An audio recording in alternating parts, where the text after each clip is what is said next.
Welcome to another episode of Wild and Well. Today I'm joined by Emily Cherkin, who is the screen time consultant. She's an author, a speaker, a consultant, like I said. She's a teacher and a parent, and so many other things. And we're going to be talking all about the impact of screens and screen time on our children and really what we can do to navigate this tricky experience with our children. So, welcome, Emily. Thank you so much for coming on the podcast. But before we get into all of that, can Yeah. you tell us one thing that you did today to take care of yourself?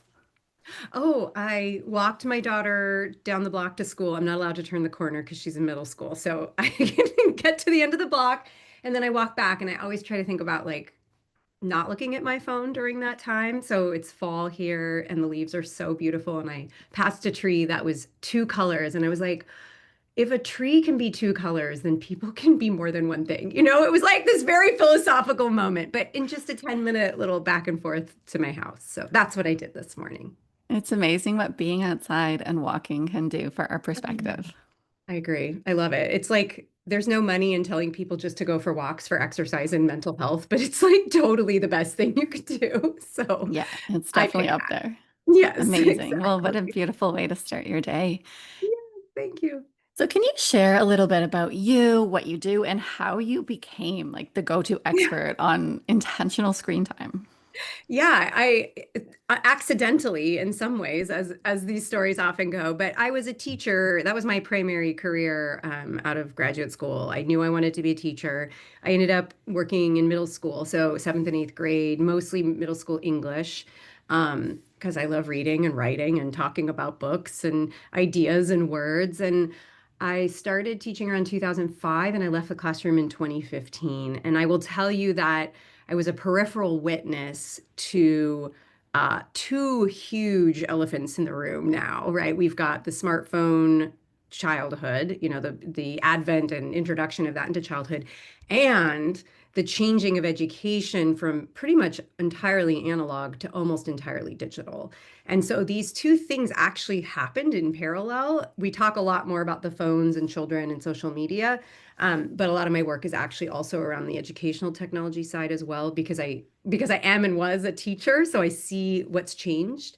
Um, but really, by the time I left the classroom in 2015, it's not an exaggeration because I did survey them. 96% of my students had smartphones, and this was, these were seventh and eighth graders in 2015. So we're talking like 10 years ago. This was already a pretty saturated experience, and I just realized that these kids were coming into the class talking about things they saw online, talking about social media stuff. And it, initially wasn't just on the phones, right? They were accessing these things on their parents' computers or their parents' iPads.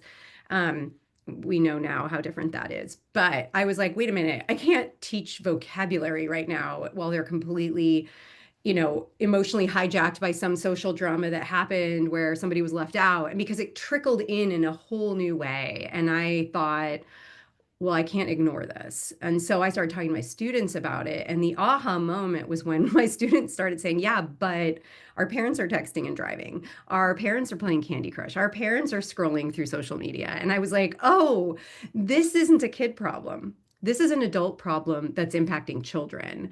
And we are the ones responsible for making those changes.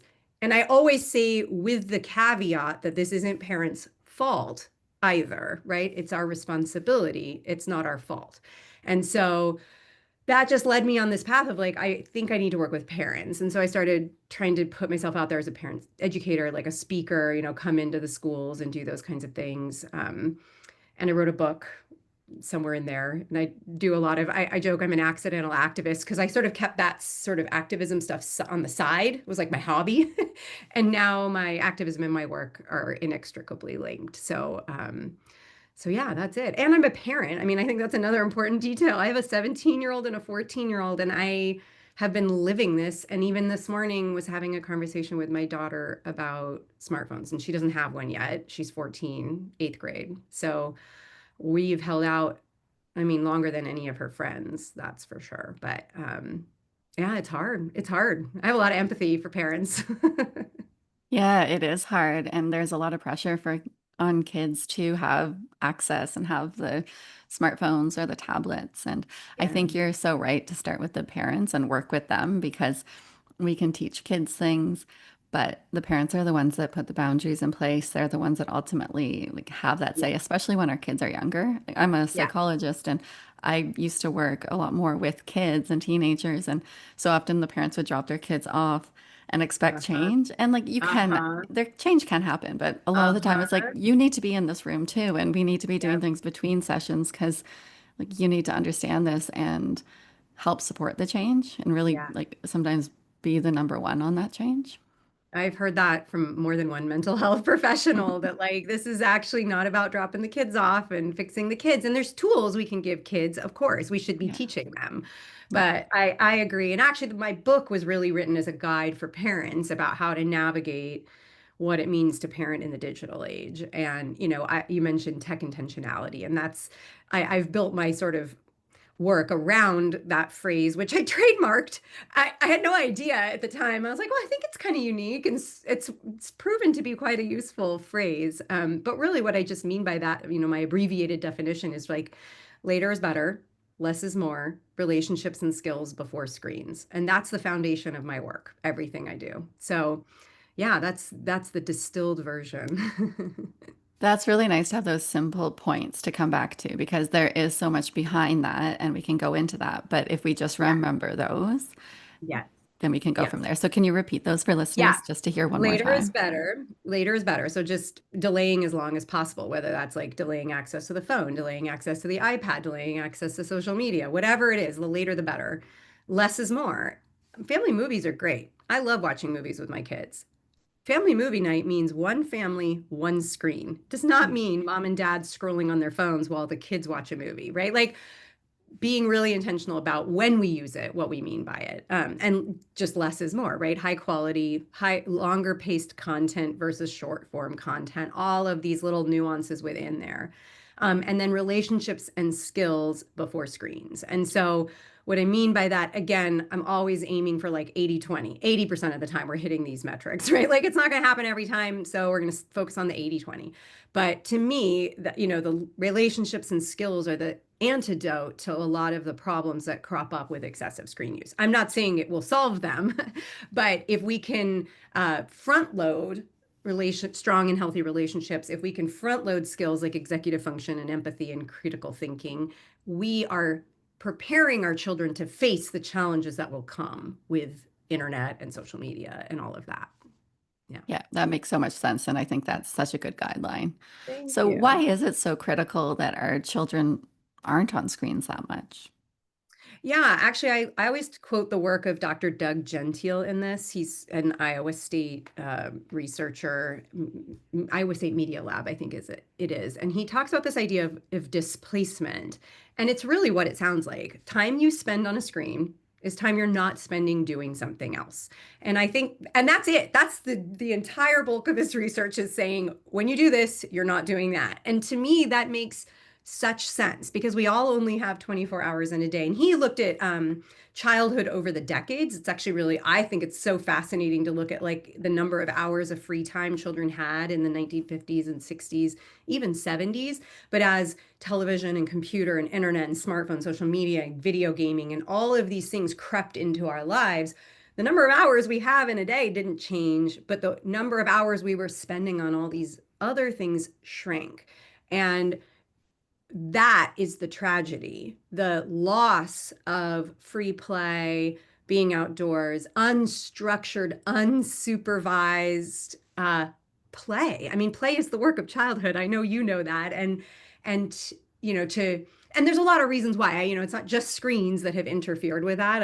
But I think his research was like, look, give back that time. The time, these are the things that kids need, and we've taken that away. And so if I can help parents think about, what are the choices we're making? And so I love the brevity, like short little three things to remember kind of lists. But here's another one when I talk to parents, I say like, okay, when you decide to hand over a screen, and I am at this point sort of thinking kids 10 and under, right? Like where parents still have a fair bit of control over this. But when you make that choice to hand it, you have three questions you need to run through first. One, what do I gain? I mean, that's a no-brainer. We get peace and quiet. We get the kid occupied. We get housework done or work done or whatever it is we're trying to accomplish. We know they're going to be quiet and occupied for the most part. Um, and that's a fact, right? Whether we no judgment, fact. And then the second question is, what do we lose or replace? Because that goes to the displacement question that Dr. Gentile talks about, which is that okay, by choosing to give my child this iPhone in the shopping cart while I'm at the grocery store, what am I displacing? Um, I'm displacing an opportunity for verbal connection or talking about grocery shopping or helping them understand when you're at the checkout, you make eye contact with the clerk or, whatever, assuming it's not like one of the self scanners, which is a different problem. But like those are teachable moments. That is teaching in parenting, right? We don't need formal books or curriculum or, how-to manuals. We need to engage with our kids in the real world because those are actually laying those foundational skills that set them up to be functional adults and functional at the bare minimum, right? I mean, we can see a lot of dysfunction in adults. So that's the second question. What do I lose or replace? And then the third question is actually about us as parents, which is what do we model?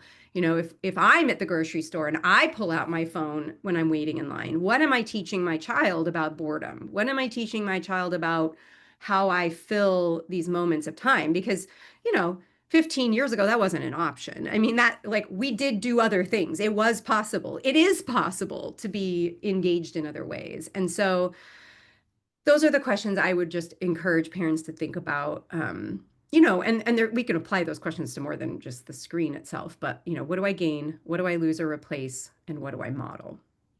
Those are really good questions. And like you say, just there, it's not just for screens. We can use that for so many things. Like I Yeah, work a lot with parents with like, healthy eating and picky eating, and I could use those questions, right? Or, like the parents could exactly. use that. And I think Yeah. that, yeah, that's really, really helpful to just make it simple in that way, Yeah. break it down. Okay. And yeah, I think a lot of the time we do, as adults and children, like use technology when we're bored or when there's a pause. Like my husband's a doctor, and he said that in his clinic, if he has teenagers, the second he turns to type something up, their phone is pulled out. Yeah. And they may set it down, they may not when he turns back Yeah. to them to ask them more questions and things, but it's like this reflex that so many Yeah. people have now. We have no Yeah. or very limited capacity for boredom, emotional regulation, like distress tolerance, like all those skills. And those Totally. feelings are really, we're not learning how to cope, are we? No, and the terrifying part of it is you and I are adults who have, mostly fully formed brains, I think, at this point. But when it comes to children, they are not having the same experiences that we had when we were their age. They aren't doing boredom, frustration tolerance. They're not learning to sit with discomfort. They're not struggling through awkward social situations because they have no alternative. They have to sit with that. And that I think the other tragedy in this, and again, I am focused on screen time, but I think there's also parenting cultural shifts that have really affected kids in a negative way, is it used to be helicopter parenting. Now it's the lawnmower parent or the snowplow parent, going ahead of your child to mow away obstacles, right? I wrote about this in my book. And like, to me, that it is so illustrative because it's like, the intention is good. I want to help my child. But what we need to help parents understand is that actually you're setting them up, you're potentially harming them. I know you're not doing it on purpose, but your child needs to have little t trauma in their life because that's how they build resilience. That's how they get to adulthood. And when they get fired or when their best friend has a big fight with them or when they get, go through a breakup, they can tolerate that pain. Doesn't mean it doesn't feel good, but it's a normal part of the human experience. And I think when we try to soften and mute and distract and numb and avoid, no wonder the mental health crisis that is occurring. Like that to me is like I want parents to reframe this as a gift you're giving your child, the gift of building those skills, because that is the thing that more than limiting their screen time will set them up for a much healthier adulthood, in my view. Yeah, I absolutely agree. Like when my kids say, I'm bored, Ah, my husband and I are like, yay, that's great. Like, yeah. this is a time that you can like become creative and find something to do. And they always do. But they have that moment where they're like, oh, this is uncomfortable. I don't like this. But Yeah. that's okay to sit in that. We need to get used to that and work And through it. Totally. I tell my kids I have a bathroom that needs cleaning and they find things to do pretty quick. But I do think, and actually, I think one thing that we have done a good job of maybe the last decade or so as parents is allowing children to have feelings and express them. Like I think that is a good thing. And I think people are talking about mental health in a new way. I think the flip side of that is we've only done part one of what I think is a two-part process, which is you're having these feelings, but you don't have to be had by them. And you can tolerate them and you can solve them and you can face them. We forgot to say that whole second part. Again, not because we're being bad parents or malicious or I don't think we realized. I think we thought we were doing good stuff, but we forgot to say, "Ooh, it really hurts when your best friend says something mean about you on the group chat." Like that really hurts. It's okay to have that hurt. And I know you can solve this. I do you want some tips for how to, talk to her? Like we can be a part of that process, but like we have to remember that we have to validate that they are capable. We have not done a good job of that. Yeah, there is a lot of work out there, and I totally agree. It is really useful, like identifying what we're feeling and helping our kids. Like my PhD was actually on a lot of that, and it Yeah. is such a good skill, but it is only the first step in emotional regulation, and we Yeah. have to go further. Yes. Agreed. Agreed. And we're getting there, I hope. I mean, I do get out of bed in the morning with optimistic thoughts for the future. So And with screen time, how do we delay screen time for our kids? What yeah. are some strategies or words of wisdom that you have for parents? Because a lot of people are struggling with this. It's so hard. Well, first thing I would say is not all screen time is created the same, and I think it's unfairly lumped into one category. And I'm totally guilty of that because I'm literally the screen time consultant because it means so many things. But like, for example, I mean, you could go and watch Mr. Rogers, right? Like, or Sesame Street episodes on YouTube now. I know I'm recommending YouTube, but you can watch, and just a few minutes of that will show you how different the pacing of children's television programming is. And when it came out, it was controversial. People were like, children don't need television, right? Like, we've come a long way. And, I would still argue that none is better than any, but a little bit isn't going to harm your child. And if you're showing them Mr. Rogers or Sesame Street or these very slow paced things, that is an entirely different experience from a brain development perspective, from an emotional development, from physical health, like than a rapid fire dopamine snack, TikTok videos, right? Which are just designed to hook and hold your attention. And the younger the child, the more vulnerable they are to those, tricks, those neural tricks. And so I think for parents, one of the most important things to do is to differentiate what type of screen type time you're talking about. I mean, if you're going to give your child some screen time and you have it, I call this choices within choices. And I mentioned this earlier, like, the short form versus the long form. I just saw an article a couple days ago about, even television like makers, people who make TV shows are changing how they do it because they know adults are multitasking and looking at their phone while they're watching a show. So they're changing how they do it visually and what dialogue so that people can listen rather than have to watch. That is fascinating and very problematic and worrisome in some ways that the culture is adapting to our bad habits from like it's this very interesting cycle. And that's adults. And so the more we can do as parents to preserve that, because watching a full-length movie requires focus. I mean, there's a reason 3-year-olds don't sit through hour-and-a-half long movies. I mean, they generally get bored and they need to move, and that's just not what their brains are ready for. But I mean, that's actually what I'm advocating for. If you're going to do it, pick the longer form stuff, for example. Do it together. Talk about it as you're doing it. And again, I realize I'm probably saying this for parents of younger kids. It does get more challenging as kids get older. But I don't think hope is lost. I think parents have to, I mean, as my third point is, which is relationships and skills before screens, the most important thing you can do to prepare your child for the digital world is to focus on your relationship with them. And that has nothing to do with the phone because it will have everything to do with it once that phone comes in or social media or their friends get it and they don't. Even if you've delayed, being able to talk to your child and navigate the pain and the anger and the frustration and the FOMO that comes with that, that is the part that matters. And so I think a lot of times parents bypass that or tragically the screen, social media, phone stuff ruins the relationship because it becomes so fraught and toxic and heightened in the, I'm sure you see this clinically too, like just I mean, I think it's those neural pathways, right? Like I always say to parents, it's not you versus your child, it's you versus a hijacked neural pathway. That's not a fair fight. You'll never win. You'll never be more compelling, interesting, attention grabbing than a TikTok video. And that I think parents have to understand that as well, right? Yeah. Those Yeah, are, and I guess if we really focus on our relationship, we can navigate that journey of delaying it or having those hard conversations or even like yep, reducing screen time because we have that strong bond and our kids are exactly. more receptive to what we have to say, even if we're never going to compete with the like dopamine hit of it. Totally. Yeah, that's part of the discomfort that we've bypassed. Like we can say to our kids, I know this really feels awful to you, and you can be really angry with me. And I am fighting for your future mental, cognitive, physical, and emotional health. And I am concerned enough that the companies that make these products are not designing them for children, and children shouldn't be using them. And yep, this is different than way your friends' parents are doing it. And it's probably because they don't know all of the information I know. And it's not a judgment. It's just our family does it this way.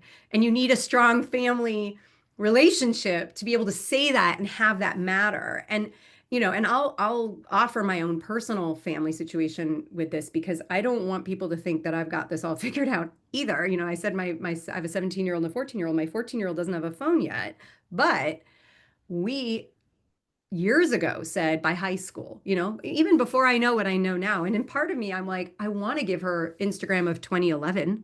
Remember, Instagram of 2011 was pretty different than what it is today.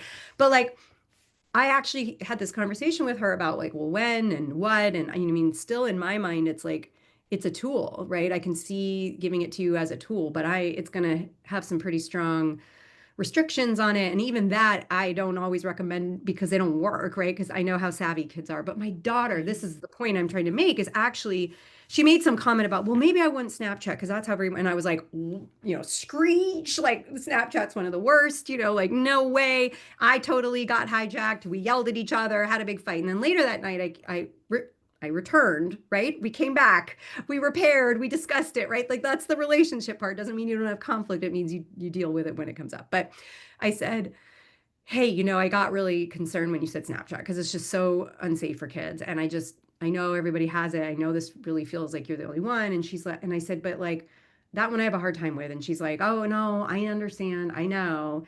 And then I said, I also realize that kids say that and then they feel peer pressured and they download it anyway, or they get the hidden calculator app that hides the social media platforms. And like, and so first of all, my daughter goes, oh, you can do that. And I was like, oh, great. I just told her how to do that. But then what she said was, Mom, I would feel so guilty doing that. I wouldn't ever do it. And look, I'm not saying I don't want her to feel shamed into not doing it, but I have provided her with so much information and she knows what I do for a living. Like, she's so enmeshed in it that like that to me was that moment of like it's working. Like not that I want her to feel, do you hear that, like it's there's that enough of a moral like, oh, I'm not going to do it because I'd feel so terrible, that is going to keep her from doing it. She's Hmm. going to mess up. I mean, I don't want to say that this isn't going to have its problems, but that was a small victory to me. And I feel like it's the years we've spent talking about it and building this relationship is what allowed that moment to happen. And we'll see. Maybe you'll have to come back in a year and tell you where things are with this. But And I wonder, like, not only is that because you have that relationship that you can have that conflict and return and have a discussion and repair and she can feel comfortable talking to you about it, yeah, but also you have had all these years of her understanding the impact of technology, yeah, right? So yeah. And you've been actually, like layering that in. totally. And I should add that we've been sharing my phone for the last 3 years. And that is honestly, I think the most useful strategy, and it's not going to work for every family. Like I'll say that right now. I work from home. Her school's a block away. Like she's not allowed to have phones at school anyway, so it's not like she could take it. So a lot of factors are at work that like work for our family, but because she when she started middle school, she's like, well, I don't have a phone. She has a flip phone, which she leaves at home all the time. So it doesn't get used much. But I said, just give your friends my phone number. Just tell them it's yours. Because because they're Apple products, it can pop up on an iPad, which she uses at home for communicating with her friends. And it looks like her phone number, and her friends have saved it as her phone number. And if you look at my texts, there's a whole bunch of like pinned ridiculous tweeny girl photos at the top, and they're all her friend group. And it has totally worked. I mean, yeah, her friends text. She gets my texts on the iPad. There's some real accountability there as well, like about what we post and write to people and what we know the other could see it. It's not an issue. There isn't a trust thing here where I'm like, she's spying on my texts or she's reading private information. We shouldn't be putting that in writing anyway, people. Like, that's just a good rule of thumb. But it has allowed me, and she knows I can see the text. And so sometimes they'll pop up and it'll be like a friend drama. And again, I taught this age group, so I feel very, very comfortable helping her navigate it. And I can just be like, hey, I saw this. Everything okay? Like, do you want to, and when we first started this, she was in these group chats. And oh my God, group chats are the worst for like teen and tweet because more people join. Suddenly you're getting hundreds and hundreds of texts an hour, right? And she's like, I could have told her group chats are awful. You don't want to be in them, but I didn't. I let her join one, or she joined one, and people were chatting and at more, exactly what you expect. She went to a dance class, came back out and was like, I have like 273 messages in a 45-minute window. She's like, that's ridiculous. So she came to that realization. And secretly, I was like, yes, but I didn't tell her. It was that because we were doing it together. So again, I realize there's a real privilege in being able to navigate this with her. But I'll tell you, if you can do it, it has helped us delay. It has helped us as the teaching part of this. It has helped us with her navigating social relationships in middle school, which is, always hard with or without phones. So, yeah, that's a good one if you can. Yeah, that's a really good strategy. And like you say, some people might not be able to, but Yeah, probably quite a few of us can. And at least in those early stages of our kids using yeah, phones, we could do yeah, that for 6 months, a few years, however yeah. long, depending on the situation. That's it. We started, I think, in fifth grade, and she's in eighth grade now. So, we are on this cusp of like, when do I get a smartphone? And again, we're having those conversations daily, like I said. But Mm. yeah, I mean, again, it has allowed us to just delay. I just keep thinking of it as I've bought more time. I've bought more brain development opportunity. I've bought more ability to focus. And it's hard because developmentally, a 14-year-old wants what all the other 14-year-olds have. Like, I know that. I'm not mad at her for that. That's normal. Like, I think sometimes it's easy to get confused about what's normal childhood development and what's induced by the screen social media lure. And that I actually think that's one of the hardest parts about parenting this age group is like, no, a lot of this behavior is normal. It's normal for your kids to not like what you say or the rules that you set. Like, you're you're not a bad parent. You're doing a good job and they're reacting normally or typically, I should say. Like, Yeah. I think we forgot that. I think we think it's all related to the screen and it's not. No, I think it's just tricky in this current time in the world that the things that our kids are exposed to and that they want to be part of because everybody Yeah, else is, whether it's screens or processed foods or yeah, various things like that, they're totally. not things that as parents we want them to be doing. So I think Yeah, that's what makes that so hard. totally. And I mean the stakes are higher. It is different. It's not like a porn magazine that you might find in your older brother's bedroom when he was in high school 20 years ago. We're talking hardcore video, AI generated deepfake pornography. Like, it's a very different world. And so I don't want to minimize that we're right to be concerned. And I still think that the strong relationships and the displacement, protecting childhood, protecting the time that children have in childhood as long as possible is still the most effective inoculation or prevention or protection for them. Yeah. Yeah. What would you recommend for parents who have younger kids, so under 10, let's say, who have been giving their kids a Yeah. phone or a tablet for a long Yeah. time, and now they're realizing, oh, I don't Yeah. like this. I want my child Yeah. off it, but they're already addicted because that's Yeah. really common. You see babies with screens, like Uh-huh. they're starting from a young age, Oh but yeah. often Oh, people realize at some point, oh, I don't want my 5-year-old doing this anymore. But yeah. Yeah. where do parents start So there? hard. Well, first of all, I always say it's the parents of kids under 10 who need me and the parents of kids over 10 who find me. So it's almost like hindsight, right? Like you're like, oh no, I'm here now. And I wish I had done something differently 5 years ago.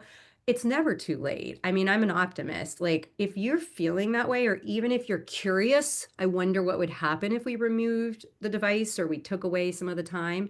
Um, I think you need to consider that. The other thing I've been inviting parents to think about is like just replace the word screen time or iPad with like cigarettes or vaping.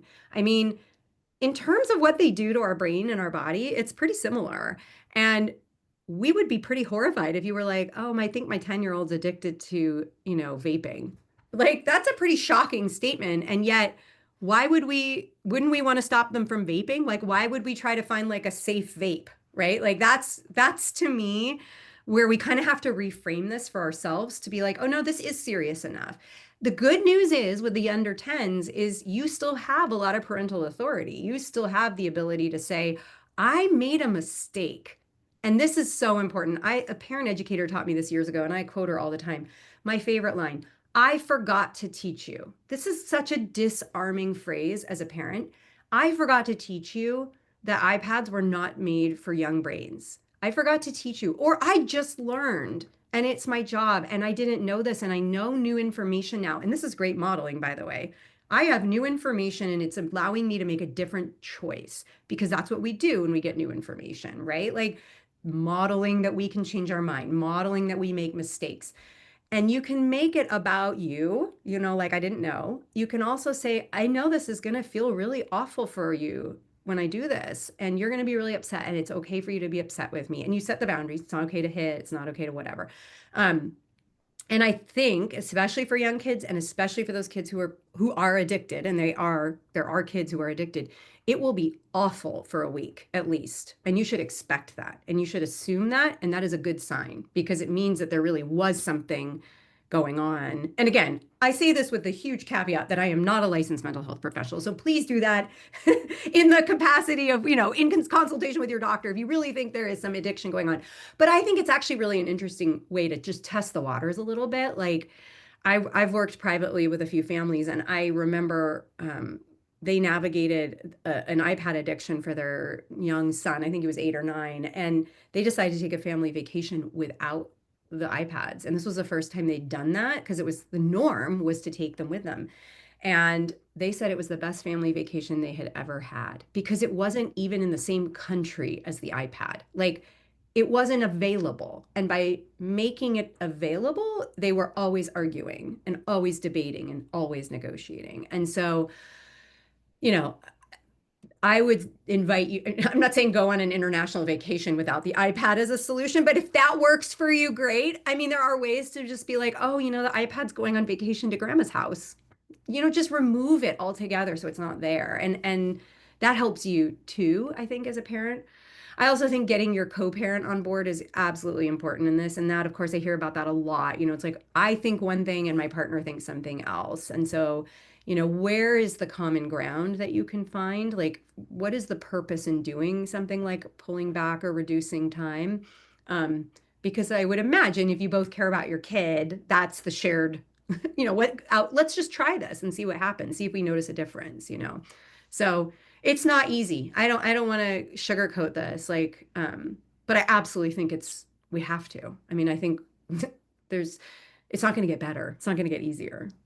No. And a lot of the time with parenting, we do have to put in those hard steps and stick with it because it might be hard in the short term, in that week, in a couple of weeks, but in the long term, it Exactly. will be better for our child and for our relationship with them. A So I hundred think talking percent. to the partner about that, to be like, this is going Yes. to be really hard. Like, I'm not Yeah. pretending it's not, but, Yeah. and Yeah. also And you have, oh, good. oh, I've just heard people say, like, oh, it broke. Like, that's Uh-huh. helped Yeah. too. We don't Yes. have one. Yeah. Yeah. And for younger kids, that might be better. I have a hard time. I prefer to be more honest and direct. Like Yeah. I would have a hard time with that, but if it works for you, you do you, like whatever strategy, or it has an update and we can't update it because we're out of storage. I don't know, like Mhm. whatever it is. But I agree, and I think yeah, I really encourage parents to try it because I think I have never had a parent come to me and say, I wish I gave my kid an iPad earlier, ever. No. No, I imagine not. Yeah. And the vacation idea, that seems really nice because I've moved a number of times and screens haven't really been an issue for us. We've started being like hardcore with that from the beginning, but with other habits that we haven't loved with our Yeah. kids, I find like just being in that new place, we're like, we just Yes. do this differently here. And that's We're so in this house easy. now. Yeah. Yeah. So with vacation, and it can just be going away for a few days Yeah, to a friend's place or to grandparents or something like that, that can help to just break totally. that cycle and change habits.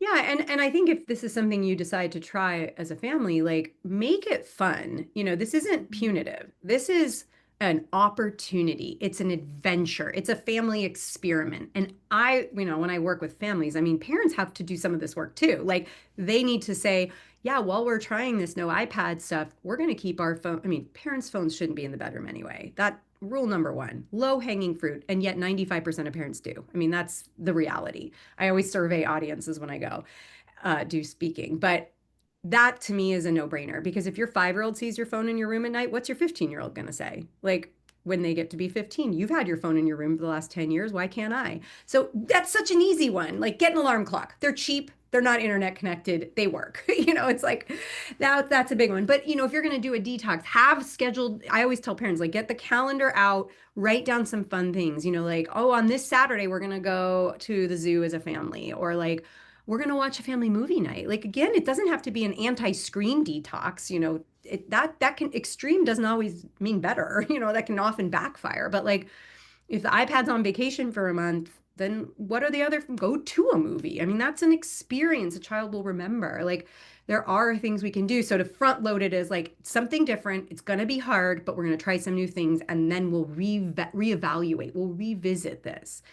And I think again, I'm like, I have never had a family come back to me and be like, yeah, we decided to give him the iPad back. Like it's always like, oh my gosh, I got my child back. Oh my gosh, this was all of the fighting went away, or most of the fighting, certainly tapered off. Like, I don't know, why not try it? To me, that seems like that's a Yeah. parent responsibility. Yeah, and I think that's a really important point. Like, make it fun, make this enjoyable, and screen, when we're talking about screens, like you say, it's not just no screens. Like, I Yeah, love curling up on the couch, making a hot chocolate, and watching a yeah, movie with my kids. Like, that's such a beautiful totally. experience for us. Yeah, So, yeah, you yeah. don't need to get rid of it all. It's not all or No, nothing. no.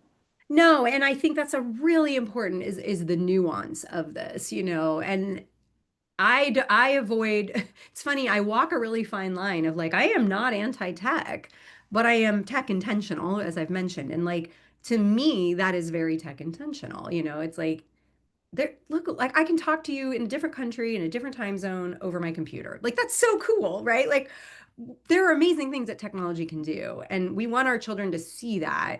But I always say like these phones are not switchblades, they're Swiss Army knives. They're multi-tools. They don't do one thing, they do many things. And our children have to understand, and this is I write about this a lot in the book actually, is this idea of living your life out loud, which is narrating what you do as you do it. So especially as if you want to think about, well, how do I build a relationship so that when my teen is a teen, I can, navigate this. It starts when they're toddlers and you've got a phone around and you're like, hey, toddler, I'm picking up my phone because your friend's mom just texted and we're going to go meet them at the park. And now I'm looking at the map to see how long it takes us to get there. And then I'm going to check the weather. And you just play by play it. And yeah, even with babies, even with toddlers, you're doing this because it's an accountability thing for us as adults. It's modeling how we use the tech, showing that it's, a Swiss Army knife, not a switchblade. It is bringing to our children the awareness, like how we can navigate the emotional piece of it. Like I'm standing in line at the coffee shop and I'm bored and I'm opening Instagram and now I'm looking at all these random people on Instagram I don't even know in the real world and it doesn't make me feel better about my life. Like and if your kids are older and they start rolling their eyes, this is working. This is what we want. And I highly recommend doing this with your partner first, too. Like, get you guys start holding each other accountable Like, hey, I see you picking up your phone. Could you live your life out loud for us? And my husband did this when we first started doing this, and he went to work and he's like, it is so awkward. No one says anything. And I want to be like, live your life out loud. So it makes you realize how often, how quickly it's become the default that we accept that that's what people are doing. But, I could be writing my PhD or playing like a block game. I mean, it does, you have no idea as a child from, or as an adult, like from behind what that looks like. So that's another really easy strategy, totally free. You can start it today, like that will allow you to build all of these other things around it. I think that's such a great strategy. Like to, like you say, hold ourselves accountable, and it probably reduces how much we are doing the silly things that we'd rather not, but also teach our Totally. kids why, like how we're on the phone, what we're doing, and Yeah, how we what we use it can as a do with it. tool. Yeah, Yeah, yeah, rather than exactly. just a waste of time. Exactly. Exactly. So I know you at the beginning you mentioned that you work with schools and you're really passionate about like tech use in schools. So what are your thoughts on schools using technology for so much of the education? I will be very direct. Ed tech is big tech. It is the same. So the companies that make these gamified apps and social media products and, all of the other stuff our kids are interacting with are the same people making the products that go into education. And the problem is technologists are not educators for the most part. Sure, I'm sure there are one or two out there who were teachers, but for the most part, they're not. And the metaphor that I always give is like allowing a technologist or an engineer to design a product for schools or for children, use by children, and telling teachers how to do it or how to use it is akin to like me being the person who designs a surgical tool, then walking into an operating room and saying, I designed the tool, let me do the surgery. That is outrageous to me. And I will say again, I believe there is a place for technology education in schools. Children need to learn to navigate the internet. They need to know about citations and misinformation. They need to know how to type. Most kids are just doing voice to text now or given iPads and never being taught the actual typing. But that is not the same thing as educational technology. And educational technology are things like online math games or apps or digital curricula or what we call learning management systems, where from as young as 5 years old, kids are everything's in a portal, everything is digitized. Um, and I feel that the pendulum is swung way, way too far to one side. And none of or most of this is completely out of alignment with child development. It is completely, think about the phone free schools movement that's sweeping the world, right? Like, this is, I totally support this. Get phones out of schools. That's a no brainer. It shouldn't be there. They should never have been there. Thankfully, we're finally trying to do something about it. But how confusing is it to say to all these 12-year-olds, you can't bring your phone to school, but here's an internet connected Chromebook. Don't get distracted. Don't go to social media platforms. And PS, they're not blocked. The kids find the workarounds all the time. So I really want parents to start thinking critically about this and asking questions. I've created the Unplug EdTech Toolkit, which is a free download on my website. It is it'll give you lists of questions to ask your schools. It will map out some of the problems with EdTech and what we're doing. There are I have three questions again because I love this. Three questions you can ask about EdTech, and the answer to all three must be yes for it to be a used tool in a classroom. And the three questions are, is it effective? Meaning, is there an analog version or a teacher-led version that will do better in terms of development and learning and outcomes and in relationships? Because if so, then it shouldn't be used. So is it effective? The other thing is there's a lot of data out there now that the tools are not better for learning. I mean, we could go on about standardized testing as a measurement of learning. That's problematic, but it is a measure and it's showing that it's not better. The test scores are going down. The second question is it safe? Giving children an internet connected device is not safe. I mean, whether it's at home or at school, but that's what we're doing. We're giving them iPads at school now. I have parents who will say, we don't even allow screen time at home. My kid goes to school and they watch YouTube on their iPad at school. That's appalling to me that we can say no in one place and yes in the other, and they mean different things. Very confusing. It's not safe. Kids are accessing content. Screen time alone is not a way of learning, right? You can, like, again, I'm not talking about the old school computer lab. I'd love to see that happen again. That's not what's happening. We're giving 5-year-olds iPads and telling them that's how they learn how to read now. Like, that's wrong. And then finally, the third question is it legal? And this is one that is not talked about very often, but it's where all of my activism lies. And the problem is that these companies, just like big tech, collect information about users. So your child, when they are engaging in an ed tech product in the name of education, is providing all kinds of information, personal information, private information that inadvertently or intentionally, right? Like it may be like register for this platform and it's their name and their birth date or whatever. But the data is very, very, very valuable. I mean, data is gold in the digital world. That's how companies make money is through data and engagement and users, right? So they collect that data, and we know there's a wonderful nonprofit called Internet Safety Labs in the US, and they are doing outstanding research. And they found that 96% of the tech products used in schools collect and sell data about children. 96%. So you should assume it's all of them. And parents are not informed, and parents have not given consent to that. And so that is where my activism is. It's a very niche thing. And like people don't really even know about it. But I think we are at the tip of a very big iceberg here that will come to light over the next 5 years in a way that will be really shocking, I think. Yeah. And where do you see this going in the future? Like you're so in Yeah, this world, you're an activist in it. Like, what do you see in yeah. 5 years actually happening? Are we gonna have I mean, more and then less, or what? yeah, I think, well, that's a really good question. I mean, my vision for the future of education is the tech intentional school, right? Like, I Mhm. actually want to help schools meet what I would deem sort of the parameters of education of tech ed versus ed tech, right? Like, for example, a registrar who is scheduling 1,000 middle school students' schedules, like, of course he or she should use technology to do that, right? Like, I wouldn't ask anyone to do that by hand. That's crazy.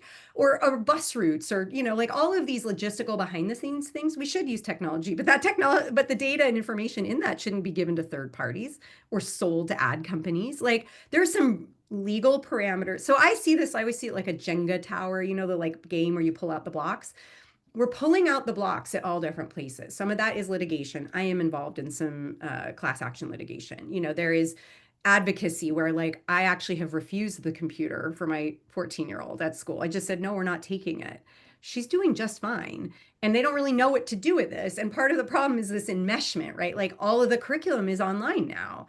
And I said, I'm not opting her out of the curriculum. I'm opting her out of the internet connected device that collects her data. So give her the curriculum on paper. And again, I say this, and I was a teacher, and please don't go after your teachers about this. Like, this isn't teachers' fault for the most part. And so then we need to do things like testify at school board meetings, and we need to write op-eds, and I don't care where you are in this Jenga tower, but find somewhere to whether that could even just be asking questions like, hey, I noticed you're giving 5-year-olds iPads for kindergarten. Can you help me understand the research that says this is better for kids?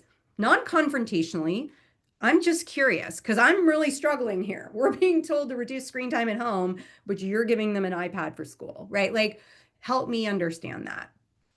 Again, not surprisingly, relationships are really important here, right? Like, don't burn bridges before you build relationships. Like, start there, start with the person that you trust at the school.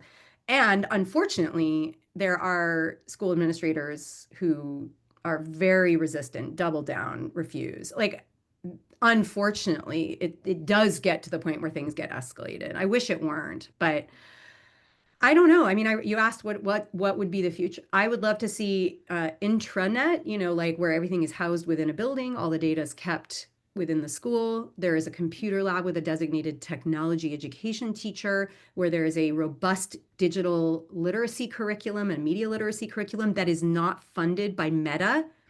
I cannot tell you how upsetting it is that all these schools are picking up these digital media, wellness curricula that are funded by the tech industry. That's like, that's like processed food companies sponsoring a healthy eating campaign. Like, we would never, we should never take advice from that. So that's the part of activism that I'm really focused on. And I do, if people are interested, I write a lot about this on my Substack, which is called First Fish Chronicles. And so that's really where I'm putting a lot of the writing on EdTech stuff there as well. Oh, amazing. Yeah, I'll definitely include that in the show notes so people can like read Thank more. And it's great that you gave so many options there of like wherever we are at, we you. can Yeah. advocate for. And I actually have a number of times, like with one of my sons, he was given the iPad. Yeah, it was a kindergarten or first grade, and I just like, told the teacher like it's not like for him for his emotional Yeah. regulation, it doesn't work. So we Right. made it really personal about him, and she was Yes. really good. Like we had Right. to check in a little bit, but pretty Yeah. much like he just didn't use it because at that grade, I guess it's not as integrated. It was more just like a Yeah. station once in a while. So it's Right. easier for the teacher to Yes. just not have him do that. Right. So Right. that really Right. helped. But I think just, yeah, informing the teachers that there are parents out there that don't want this, because I think sometimes they probably feel pressure that like that Right. some parents want kids to Totally. know how to use technology, so we have to have it. But yeah, I Yes. think it's really Yes. helpful to Yes. Yes. just inform them of other Yes. opinions and information. I think that's exactly right. And the loudest voices aren't always the majority, and it's like this is where I am really trying to find other parents to at least just start asking these questions because I'm hearing from the higher ups that like, oh, parents aren't upset, parents don't care. I don't think that's true at all. I think parents don't have any idea what's going on. Yeah. And the problem is that even within one school, like you could have a kindergarten teacher, and I know I have a friend who's a kindergarten teacher, and she says the iPads are not even going to leave the closet in her kindergarten room, but her peer across the hall uses them all the time. So you could be in the same school and have one of two different teachers and have a completely different experience. Well, that's a problem too, right? Mhm. And I do think it's totally great. Like ask questions about your personal, your child. That is so important. And what we want to get to is the point where it's like, this is bad for all children, all 5-year-olds emotional regulation, all 5-year-olds focus and attention, all 10-year-olds, right? It's not just 5-year-olds, right? So it's like, that's another thing where it's like sometimes parents get written off if you only advocate for your child, right? Like Mhm. that's the dark side of this. It's so frustrating. It's like, but how else am I supposed to make change either? So it's both and I would say, it's like, yes, do this for your kid and then also ask, why is this good for any kid? Yeah. Yeah. Yeah, and I think the teachers, they know the answer to that, right? Well, that's the other thing is how many teachers who are like, yeah, I know this stuff's terrible. I hate it. I know so many teachers who've left the profession because they feel completely defeated by tech. And that is such a tragedy. We're losing amazing, gifted people. And, it's not a coincidence that generative AI has swooped in right now with all of these teaching assistants and, learning tutors. And PS, an AI learning tutor is a chatbot, and an AI chatbot should be nowhere near a child, nowhere near a child. And so I think at the bare minimum, if your child is using any sort of tutor, AI tutor in school, it is to absolutely refuse it immediately. That one I wouldn't even be nice about. I mean, yes, be polite, but be like, absolutely not. Like, this is a safety issue. Like, this is should not be. And to remember that the pressure here is coming from the tech industry. I mean, they're the ones showing up and hawking their wares at these teacher conferences and admin conferences. And, this is revolutionary. This is the future. All of these messages that if you don't do this now, you're going to be left behind or education, the future of education is this. The toothpaste is out of the tube. None of that's true. And I have a whole essay on that as well called The Six Myths and Truths About EdTech, which breaks this all down in, I hope, very like easy to understand terms because we have to counter those arguments because they're not true and they're manipulative and they serve one purpose, which is to benefit the tech company, not the child. Do you have a second book coming out then on all of this?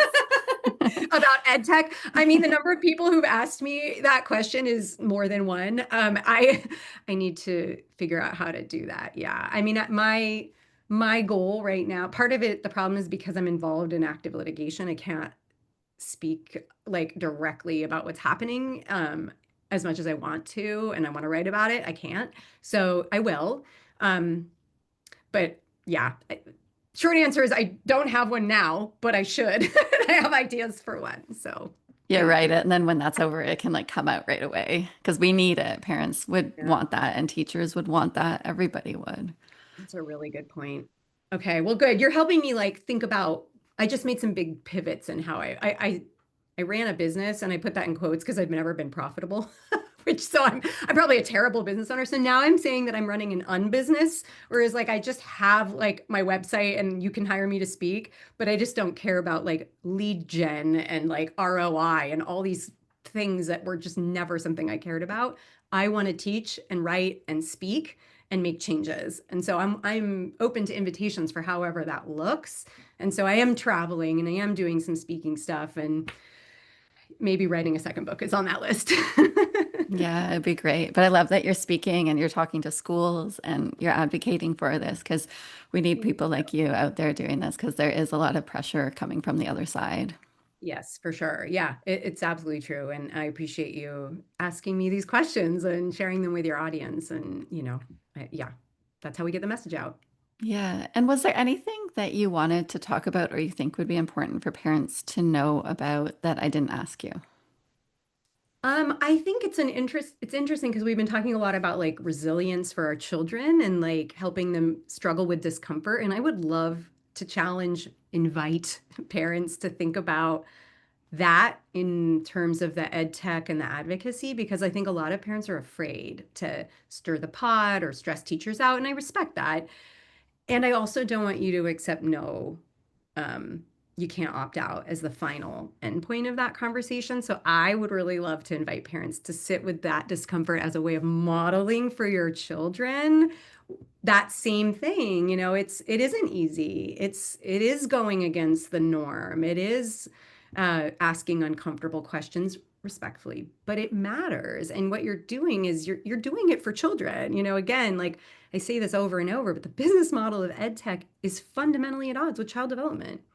It's not, it shouldn't be there. And somehow we've allowed tech to infiltrate education in a way that's really unhealthy and dangerous and illegal, quite frankly. So we have to speak up. So have courage and don't give up, and I call it first fish because I actually wrote about the epilogue of my book is actually probably what my book two is going to be because it was a lead into the ed tech piece. But this idea that like if you're a school of fish swimming in the ocean, like how does that school, and it's called a school, which I love, how does it know when to change direction? And it's actually that it takes not one fish to pull away, but a second and a third fish too. And so I see myself very much as like, I'm a first fish, but I'm not going to be able to do this alone. I need second and third fish. My refusal of the school laptop for my daughter this year, last year we were the only one that I knew of. This year there are three other parents. That's not a big number in a huge district, but it's a huge number in my mind. Like we went from one to four. Like that's progress. And so I need more first fish and second fish and third fish. And so I invite parents to come swim with me in whatever way works for you because we are much stronger swimming together in the same direction. Yeah. Yeah, absolutely. To just like give a little story that I've done with about that is that they were putting screens in at lunchtime for our kids, and my kids would come home and wouldn't eat because they were distracted by the screens over like their lunchtime. So my husband and I, like he made an appointment, talked to the principal, and he said, "Oh, well, I can't do anything about this." Then, but he said, "But the next person up can." So we wrote like an official letter with like me as a psychologist and him Yeah. as a doctor, and like quoted other people. And I've talked to other friends that had no idea that that was happening, and then they checked at their school, and the same thing was happening in other areas, and they have used that letter too, like a couple of them. Yeah. So I Great. don't know if anything will come of it, but it was scary. It's Great. uncomfortable to be like, oh, I'm the one who's pushing against Yeah. what's making it easier for you Yeah. guys during this Yeah. time. Yeah. But Yeah. it if you can, maybe that Yeah. something will come of it. But Yeah. it's just an example of doing that, right?